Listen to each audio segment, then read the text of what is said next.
So if you've been following us here on YouTube for any period of time, you know Glay and I have worked successfully with many hundreds of clients from around the world to help them resolve what, until we met them, had been very challenging, often very long-standing problems with hair pulling.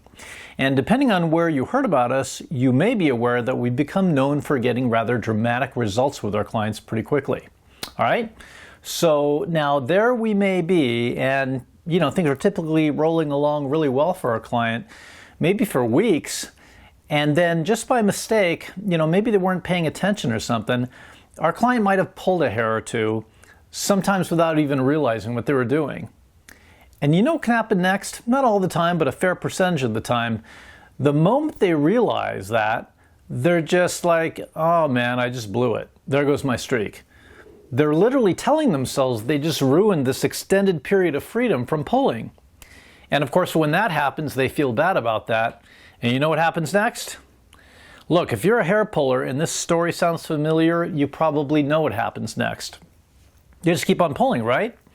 And this may be after days or weeks or even longer of having successfully stayed away from pulling.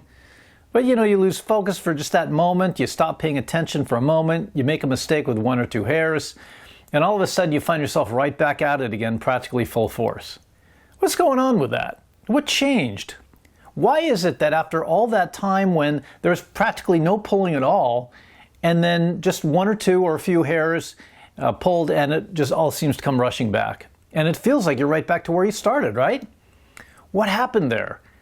Did you suddenly somehow lose your ability to be pull-free the way you had been for those many days, weeks, or even months prior? The very ability you must have been bringing to bear for that extended period of time. Look, many hundreds of clients later, and having seen this kind of thing with a fair number of our clients, and having heard about it from many more, I think I can tell you what's going on. And most importantly, how to stop this all-or-nothing kind of thinking and its destructive results in its tracks from now on. Want to know the secret? Then stay tuned. All right, so there you are. Some time has passed and you may or may not even be in treatment. Maybe you just stop pulling on your own. But regardless, look, everyone can have a bad night and you pull a hair or two or a few, and how are you feeling at that point? Not very good, right? And what happens then? Far too often. Well, something just seems to snap and you're right back down the tubes again. You don't just stop after those one or two hairs, realizing that your pull-free streak is over and, in your mind anyway, you just ruined your perfect streak. Well, now you just keep on going, and before you know it, you're right back to where you started. But what did actually happen there? When things like this happen with our clients, and it can happen with our clients just like it can with anybody else, what we hear from them is that they usually have no conscious idea what caused the sudden relapse. And that's when we need to slow things down and take a closer look at the details of what actually transpired. Now, here's what appears to really be going on. What our clients tell us is that once they realize they blew their streak, they're just like, well, I already blew it, so what can it really hurt? I mean, how much worse can it really be if I just keep going now? Another way of interpreting that kind of thinking is, well, I already blew it, so I guess there's no reason to not just keep going now. Whether or not you personally are a hair puller, can you see the psychology of what just happened there? You see, it's not that the person just sort of suddenly lost their ability to keep from pulling. It's not that they really couldn't stop again right then if they really, really wanted to. Don't forget, this is a person who may have gone days, weeks, or even months without pulling at all before this one mishap occurred. No, see, the truth is, this person just gave up. They stopped even trying, or any pretense of trying. See, when a person says something to themselves like, well, I already messed up, so why not just keep going? What they're really doing is using what just happened as an excuse to give themselves permission to pull a little bit or a lot again. You see, almost without exception, our clients know that they should stop pulling their hair, and that goes for anyone, again, whether or not they're in any sort of formal treatment. But now, especially if this person hadn't been pulling in a while, the truth of it is, part of them kind of misses what it feels like. And in a moment of weakness, they use what just happened here as an excuse to give themselves permission to keep pulling, if only for a few minutes. but they rationalize it to themselves by saying, hey, I messed up anyway. What difference does it make now if I just keep going? Let me give you another similar, perhaps even more familiar example. See, it's no different for the person who may have been very disciplined with, say, their diet, and they've been making all the right choices for some extended period of time, but in a moment of weakness, they allow themselves a taste of something that up until now, they've been denying themselves. And once they've opened the door to that, once they've given themselves permission to even just sample a little bit, what they do is decide they just blew their diet. And if that's true, then why not just keep going, right? Do you see what's happening here? There's really two things. The first thing is, if the way you think about your diet or your abstaining from hair pulling is that you're losing out on something, that you're denying yourself something, if that's your mindset, then is it any wonder part of you can't wait to be free to do it again? If that's the way you think about it, of course, every day you refrain is bound to be a struggle, right? So what do you do about this? Well, in a case like this, you have to turn your thought process around.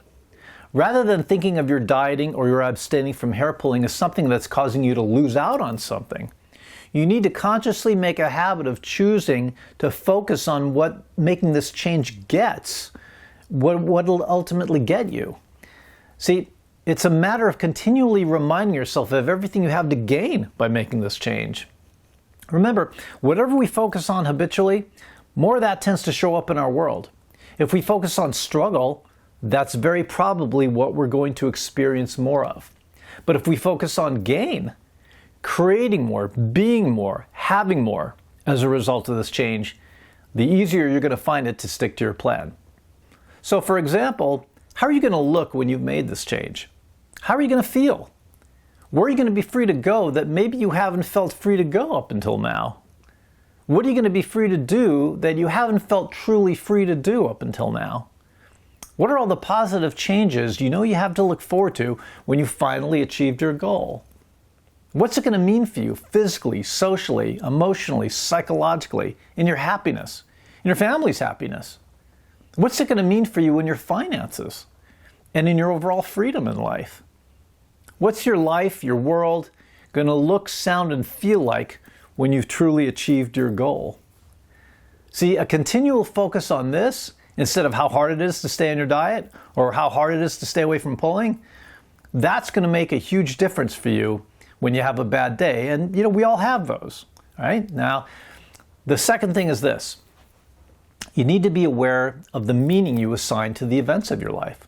See, however it happens, if you pull a hair or several hairs after some period of abstinence, the truth is that event in and of itself has no inherent meaning at all. It's just an event.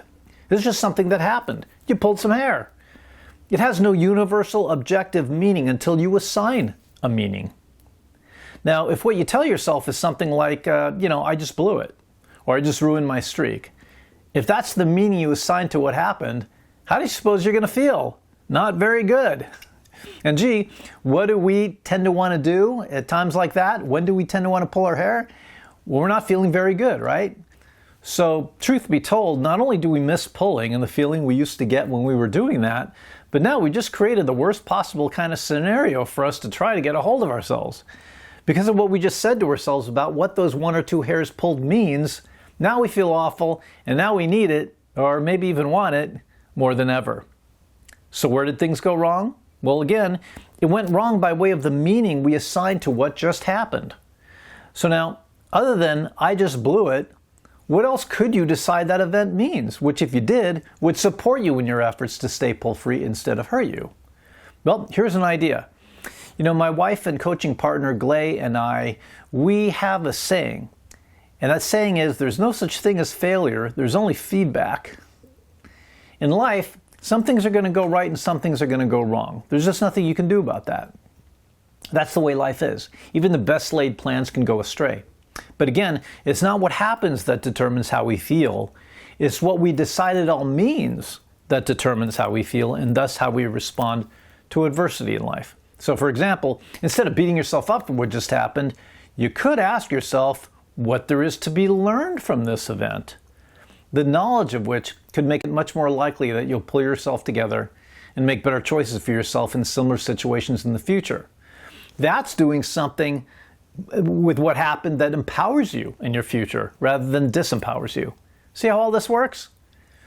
Try on some of these ideas, see how well they work for you, and please do leave your comments, questions, and observations below. Well, thank you for watching this video. If you're watching this video at our YouTube channel, please go ahead and hit that like button below, and please do subscribe to our channel. That way we can keep you updated when we release new videos. If you're watching this video at our Facebook page, scroll down a little bit, hit the reply button, let us know your thoughts, ask your questions, share with us your experiences. How has this video, this information, this insight that I've shared with you today, how has it impacted you? We'd love to hear from you. And of course, if you'd like some information about how we can help you or a loved one, feel free to reach out to us at any time of day or night at our toll-free voicemail messaging service, 833-TRICH-FREE. You can also visit us at our website at www.trich-free.com, and you can write to us for more information at relief@trich-free.com. That's it for now. I'm Robert Mantell with the Trichotillomania Relief Specialists in Southern California. Thank you again for watching, and here's wishing you an amazing trich-free week.